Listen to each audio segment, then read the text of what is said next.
David Foster, I mean, he wrote all of my favorite songs, Jordan. Yeah. At least most of them. 4 decades of writing music, composing music, producing, and I actually got a chance to catch up with the hitmaker himself and ask how he's been able to remain successful for so long.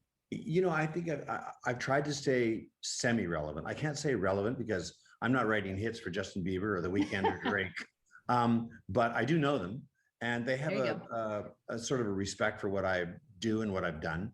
And I think if you try to just be a moving target, you know, and somebody told me once, retreat and attack in another direction. So if it's not going well in one direction, try something else. And, you know, towards the end of the turn of the century, when the top 40 thing became difficult for me, that's when I found Josh Groban and Michael Bublé and Andrea Bocelli and started making that music for up until just recently. So retreat and attack in another direction.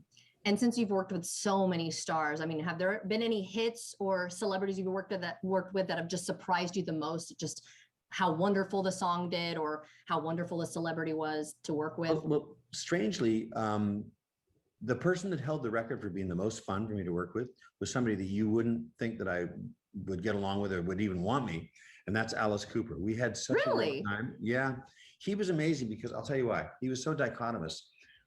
He would get up in the morning, have breakfast with his kids, drive his kids to school, go play a round of golf, come to the studio, work really hard with me in the afternoon, and then that night he'd go to an arena and chop chickens' heads off. It was like so in full makeup, you know.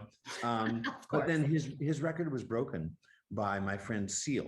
I did a solo album with Seal, and we just had the best time. So Seal currently holds the record, but I have no real bad experiences. That's great. What about favorite songs? I mean, I know the list is just ongoing, but I mean, anything that really just speaks to your heart that you've created or composed? Well, there's a song that I wrote with my friend Carol Bayer Sager called The Prayer that Celine Dion and Andrea Bocelli sing. And it's kind of one of those strange songs that it gets played at weddings and funerals. Now, when you think about the ground that a song has to cover to be able to do that, it's kind of unique, I think, at a person's worst moment and at a person's best moment, that the same song could work. So that's maybe my favorite. Yeah, that's pretty neat. And I have to ask, are there any songs out there that you wish you had been a part of? Oh, you don't have time for that list. I mean, just take half of Billy Joel's category. Okay. I mean, catalog. Take half of Sting's catalog.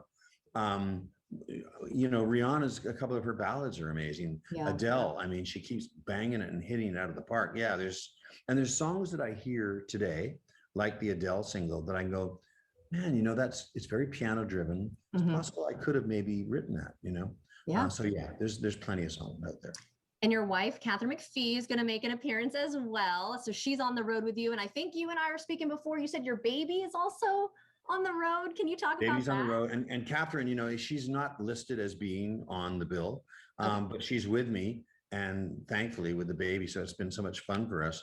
And most nights she gets up. So I suspect she'll get up in Jacksonville and do a couple of songs. And, you know, when she comes out, Jordan, the applause is just thunderous. They really love her. They love her a lot more than they love me. I can tell you that. And rightfully so. Both of you together, just a complete, just great synergy there. What else can we expect from the show that you can tell us without giving too much away, of course? Well, I like to go to the audience.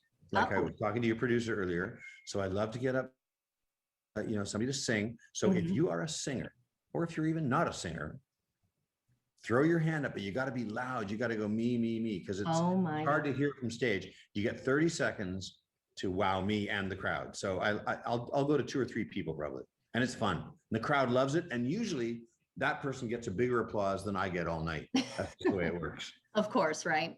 Yeah. Well, David, it has been such a pleasure, such an honor to meet you. And I'm so happy that you're coming to the First Coast and that you were on our show. So thank you so much for being here today. Yeah. If you don't have a ticket, come on and get a ticket and come on down, because we're going to have fun. We're going to have fun. Your ticket's free, so I'm not talking to you.